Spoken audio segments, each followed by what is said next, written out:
Please do. I'd like to respond to that. Kayleigh, I don't know you. Seriously, do you have any integrity at all?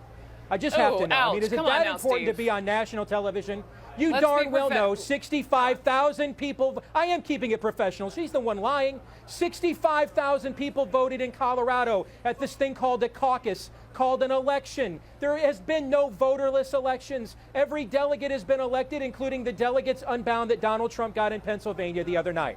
This is the biggest lie and the biggest scam from a guy that's lied repeatedly throughout this entire campaign, whose campaign is built on a lie. I'm Mr. Anti-Establishment when I wrote all these guys checks. Yesterday, Mr. Trump was defending Ditch McConnell. Today, he's taking hosannas from John Boehner. This whole thing is a scam. And there are millions of Americans that watch people like you sit here and go on these shows, and Scotty Hughes and the rest of this, this cabal of motley crew of advisors who just sit here and fet this guy and lie about him and for him every single day. And millions of Americans are freaking just sick of it. Stop lying. There wasn't a voterless election in Colorado. You're a liar. Stop lying, please. Wow. Hang on a second. No one comes on my show and calls anyone a liar, with all due respect. The deal in Colorado is, yes, you are correct. People vote. I had somebody on who wanted to become a delegate. If I'm correct, there is she voting lied. to become a delegate. If I'm correct, she lied, But Brooke. that's not Why is that bad? Steve. If I'm correct, she lied.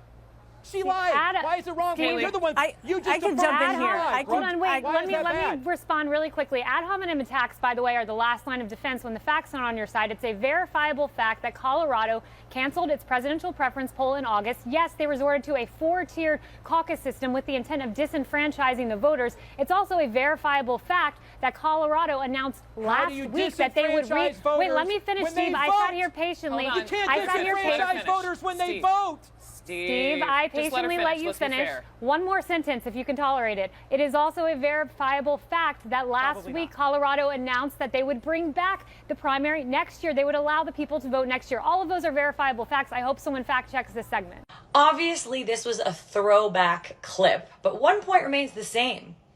Someone must have done something to Steve Deese's soy, extra soy, double soy latte today.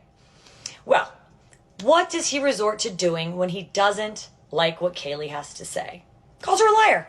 That's what liberals they always do. They either call you a liar or call you a racist. When they can't make a cogent point and they don't have facts to back up their insanity, you're a liar.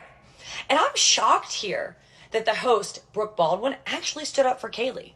She did. She said, you can't call her a liar on my show, which is shocking because when I was on the show with her, she was mean to me. She said, "Excuse me, Aaron, this is my show." Woo, CNN.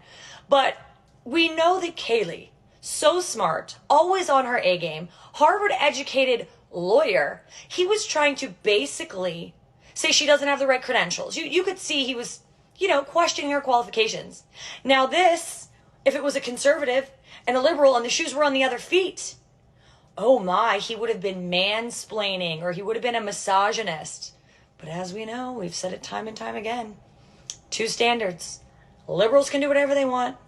Conservatives always get vilified. Thank God we have people like Kayleigh who are pushing back on the narratives that we know aren't true.